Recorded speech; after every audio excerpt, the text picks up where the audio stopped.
The wind was harsh on the surface of the barren moon, whispering like a ghost across the jagged rocks and cold metallic debris. Commander Elias Ward stepped carefully through the wreckage of what had once been an alien warship.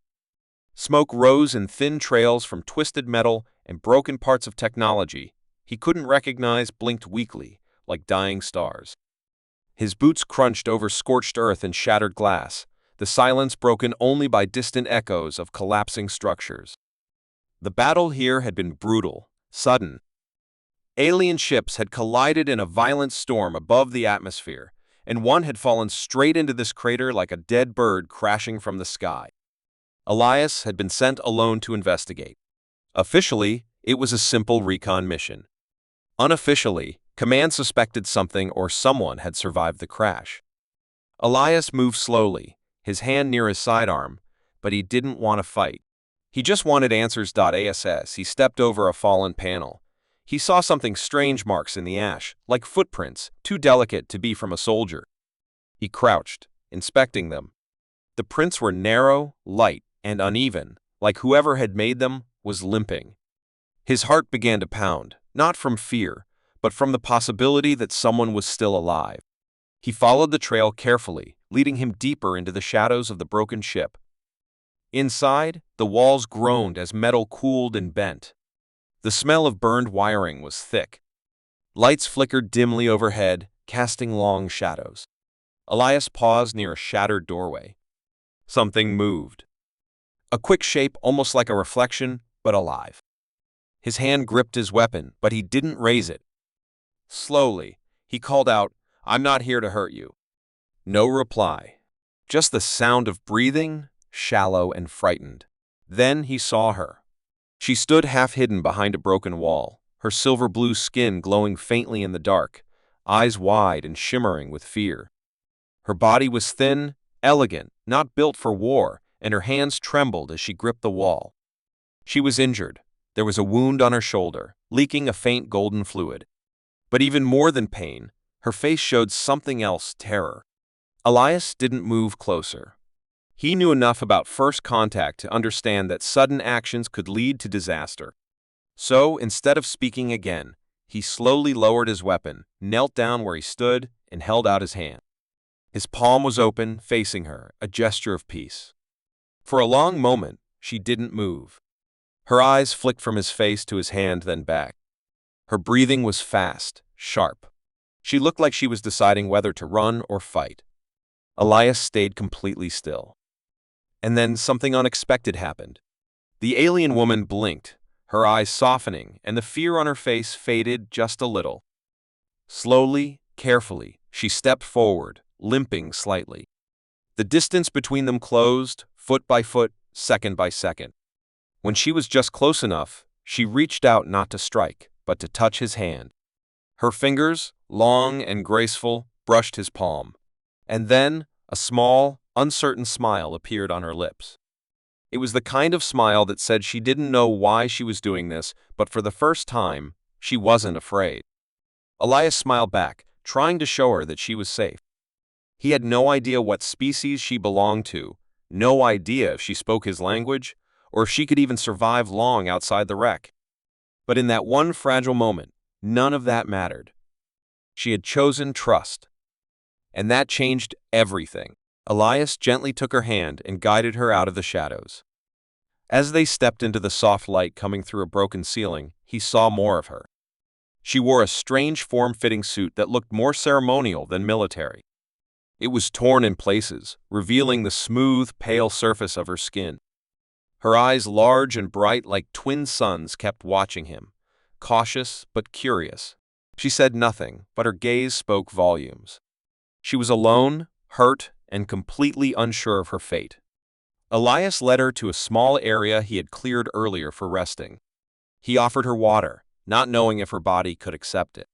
She studied it, sniffed it, and then took a small sip. She didn't flinch. That was a good sign. She sat near him, still silent but calmer. The connection between them was growing stronger without a single word. Elias wondered what had happened on her ship. Why had it crashed? Was it chased down by enemies? Had she escaped something worse than death? As he looked at her again, he saw a symbol on her chest, an emblem burned into her suit, possibly the mark of her people. He pulled out his scanner, trying not to startle her, and began recording what data he could. But the scanner gave no match. Her species wasn't in the system, not even as a warning. That meant either she came from deep beyond known space, or someone had erased all record of her kind. Both possibilities were unsettling. Night was falling fast on the moon's surface. The temperature would drop sharply, and they would need shelter. Elias decided to stay in the wreck for the night. He activated a portable heat field and gestured for her to sit closer. She hesitated, then joined him.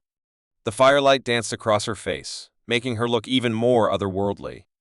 She tilted her head, mimicking his posture, and then touched her chest lightly. Was she trying to say her name? Elias pointed to himself. Elias. Then he pointed to her. She hesitated, then whispered something so soft it was almost lost in the wind. Lyrian. He smiled. Lyrian. She nodded slowly. For the first time, they had names. That small exchange, that spark of connection, filled the quiet night with a new kind of energy hope. He didn't know what tomorrow would bring, or who else might come searching the wreckage. But he knew one thing with absolute certainty. He would protect her. Whatever had happened to bring her here, whatever danger she was hiding from, he was now a part of it. And he would not turn away. The quiet hum of the heat field was the only sound in the cold, broken wreck, as night covered the surface of the dead moon like a thick blanket. Elias sat close to the strange woman, Lyrian, her name still echoing softly in his mind. She hadn't spoken another word after whispering it, but something between them had changed. It wasn't just the shared warmth or the fragile peace of the moment, it was something deeper, something unspoken. Elias watched her as she leaned her head slightly, her glowing eyes scanning the shadows beyond their small shelter.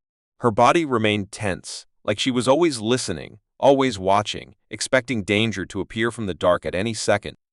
He didn't know what kind of life she had come from, but her fear wasn't ordinary. It was the kind that only came from surviving something terrible. He didn't ask questions. There were too many barriers between them: language, culture, fear, but he could still offer her something real: silence, safety, and understanding. And in return, she stayed close. Not too close, not touching, but near enough to show she was no longer afraid of him. That was more than he had hoped for on this broken world.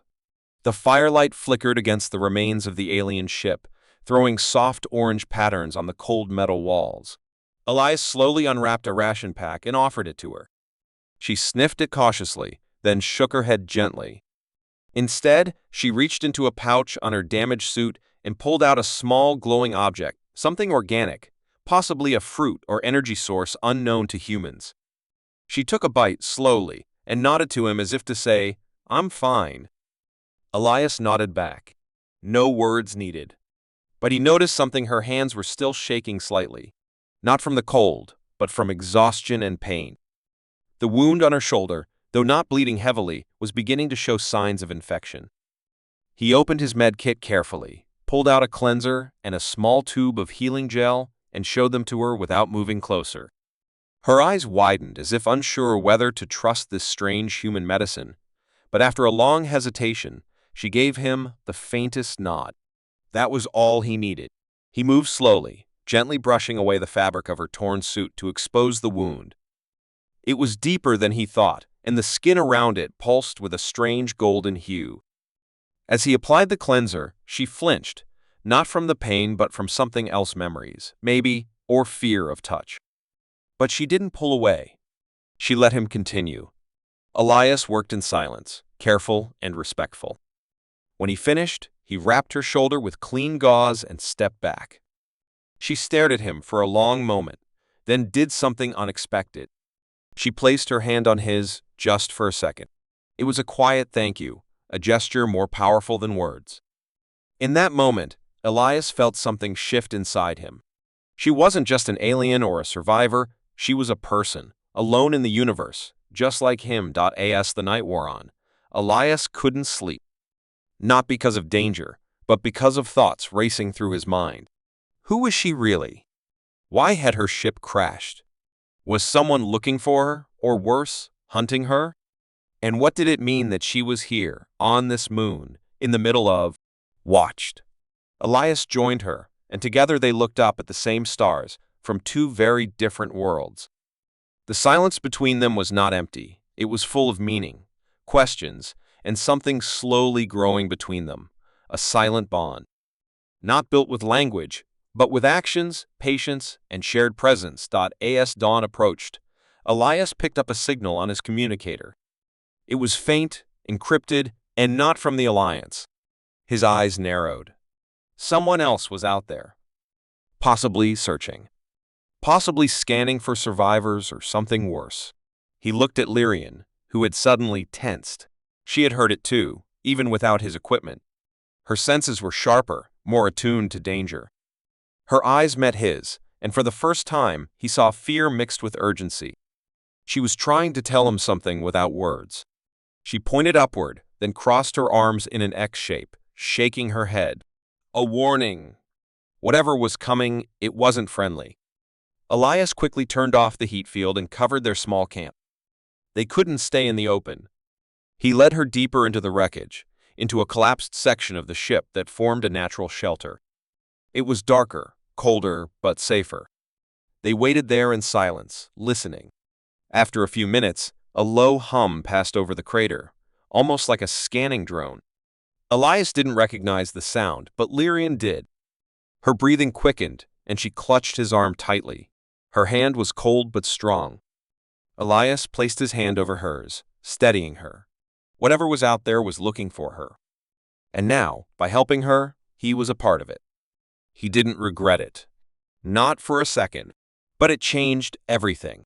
He was no longer just a rescuer. He was now a shield between her and whatever haunted her past.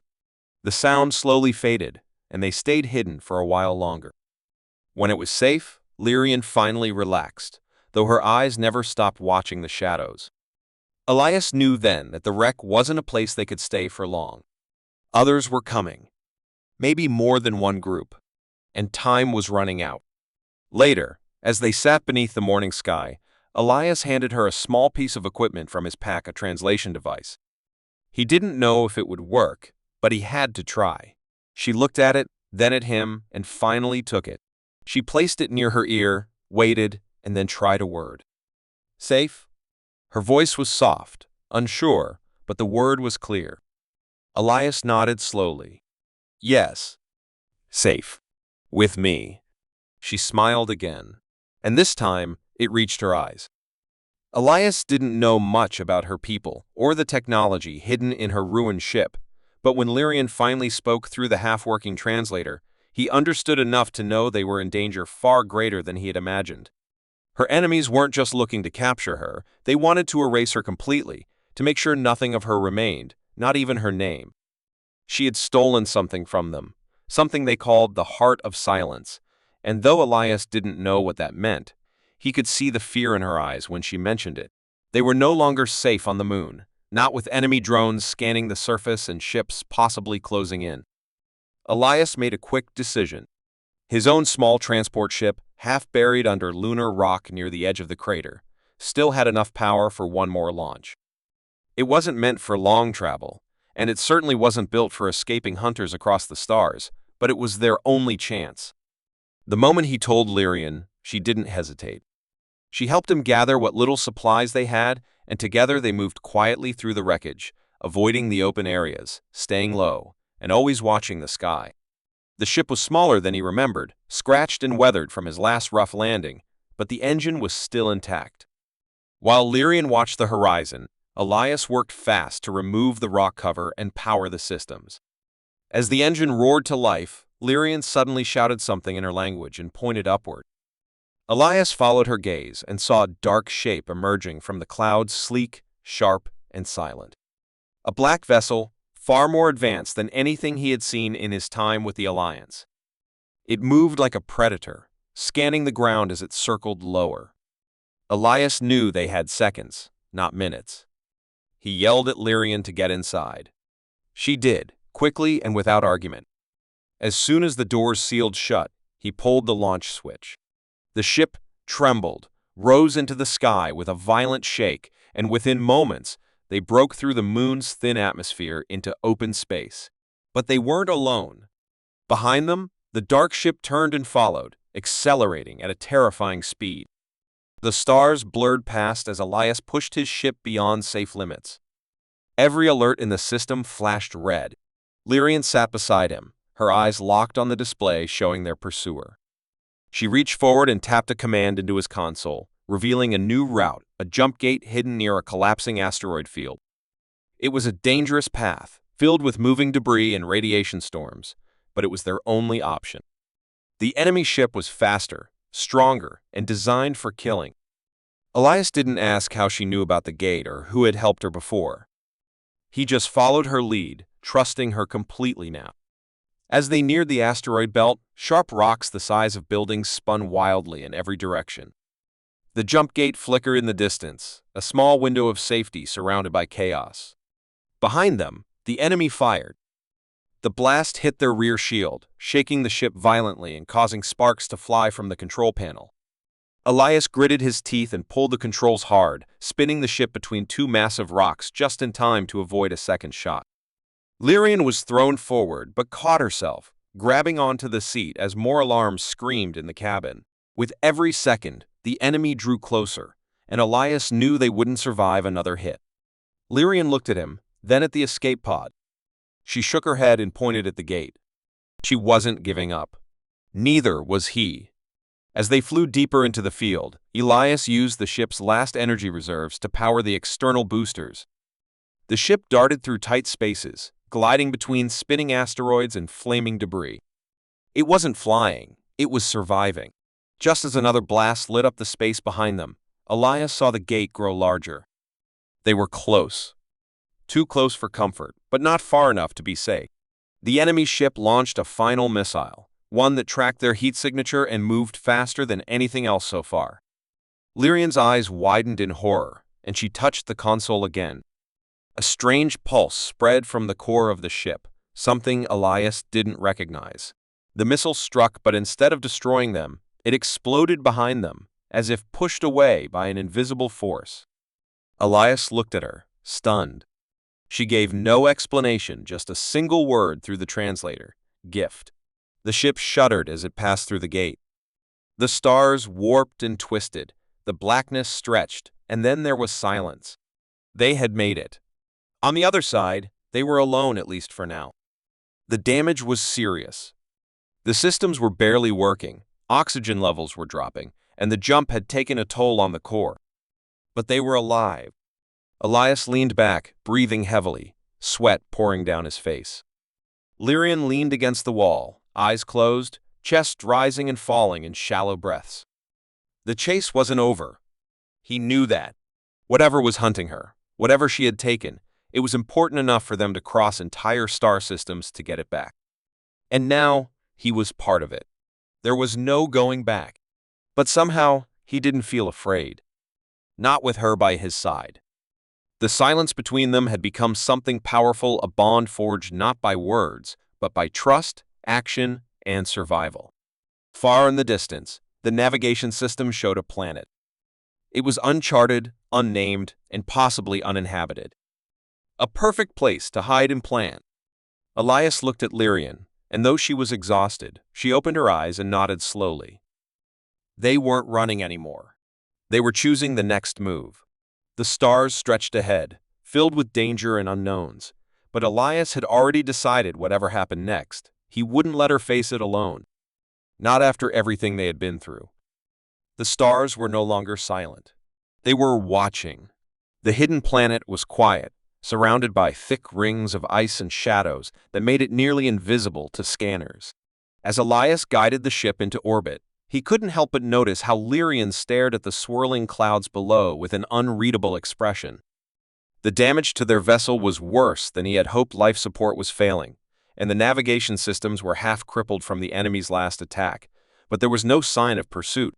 At least for now, they had time. As they descended through the clouds, the ship shook violently, cutting through layers of storm and darkness until they finally reached the surface. The landscape below was cold and vast, with strange, glowing plants and enormous stone formations that didn't look natural.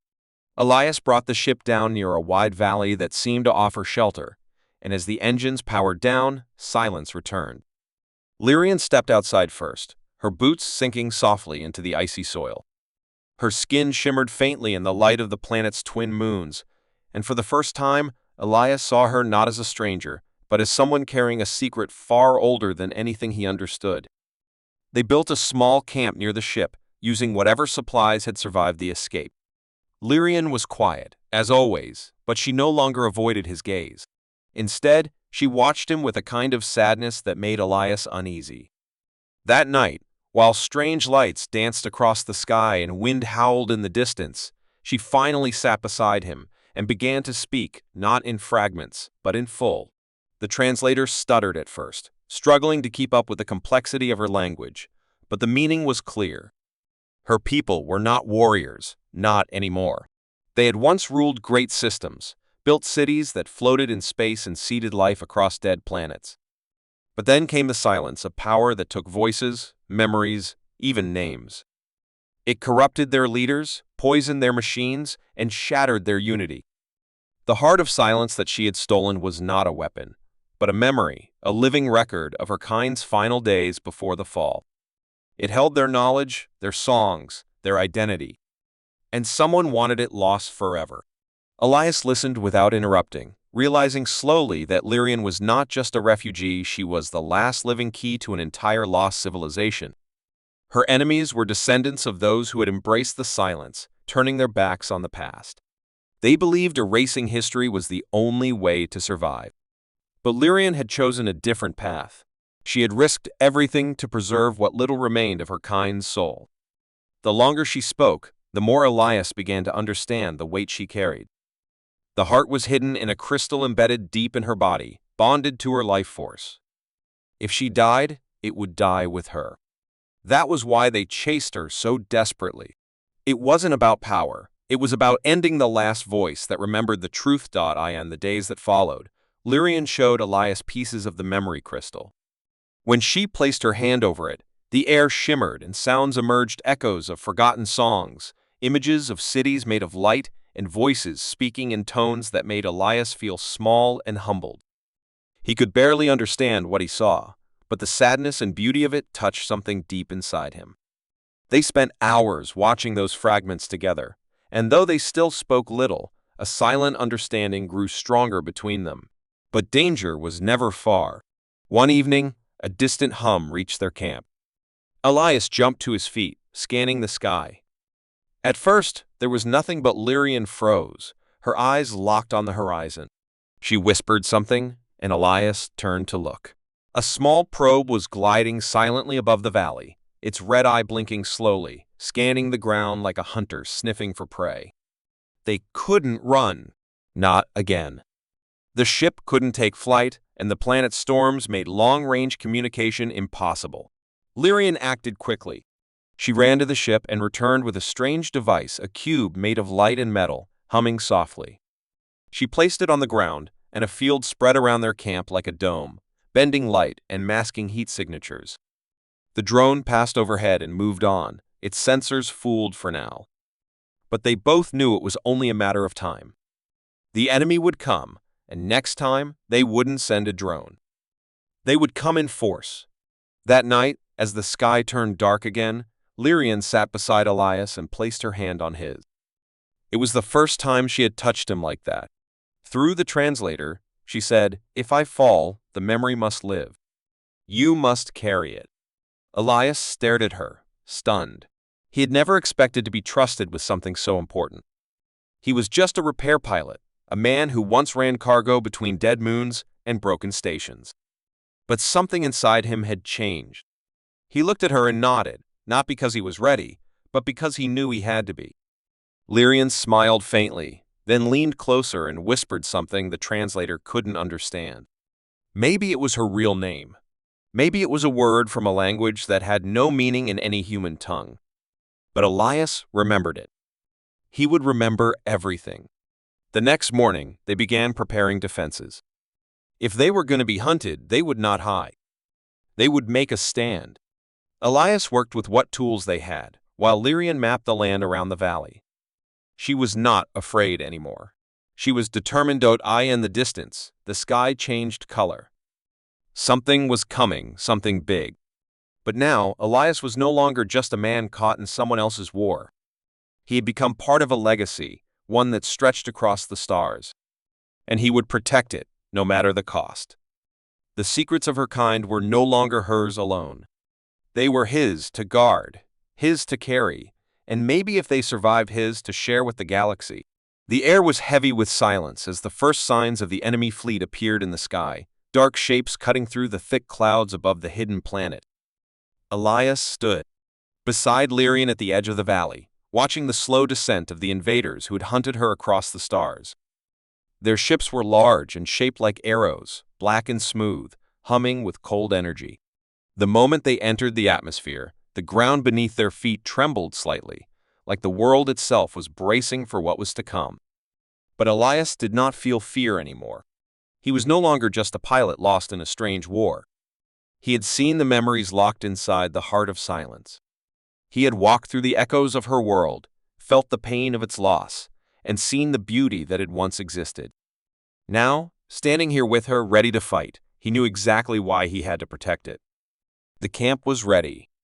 With Lyrian's ancient technology and Elias's knowledge of human machines, they had built something between both worlds' defenses that glowed softly in the darkness, scanners that could sense movement miles away, and traps buried under frozen soil, silent but dangerous. Lyrian had activated the memory crystal inside her, letting its presence pulse like a beacon through the valley. She was not hiding anymore. She wanted them to come.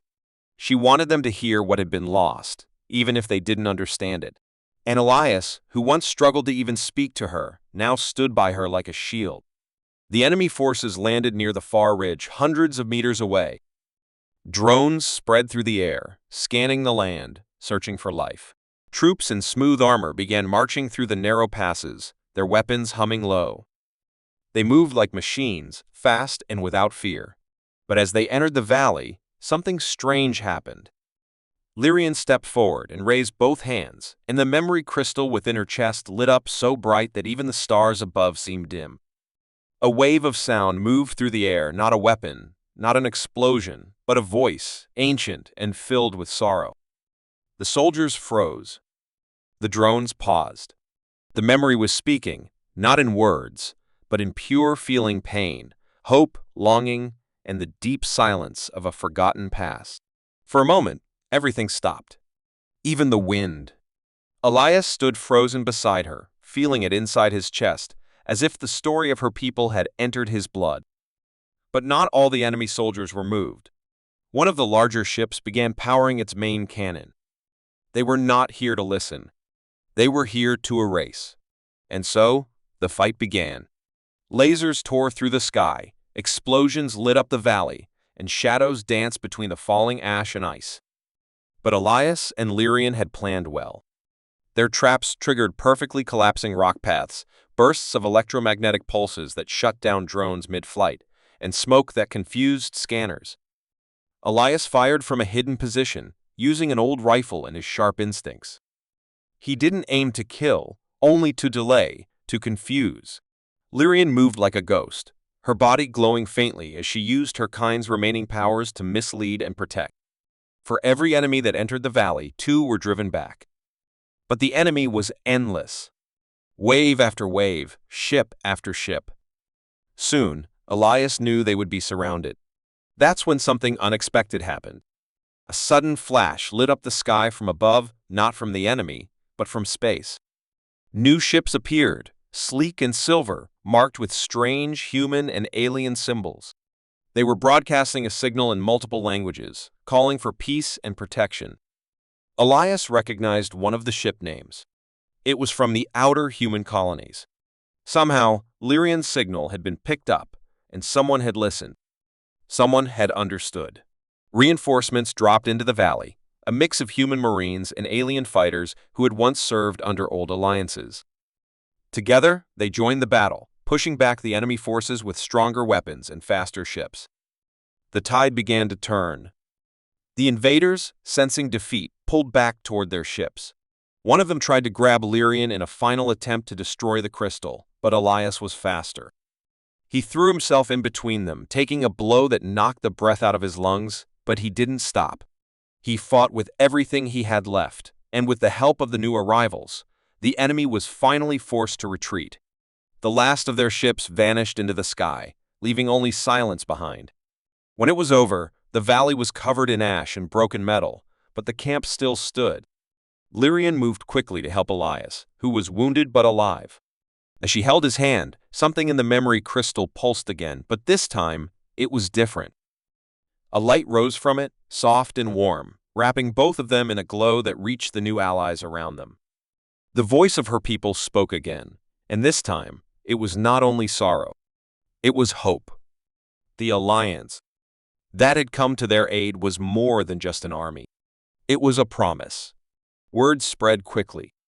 Across nearby systems, humans and peaceful alien factions heard the story of the forgotten people, the memory that survived, and the bond between the human man and the alien woman who stood together against darkness.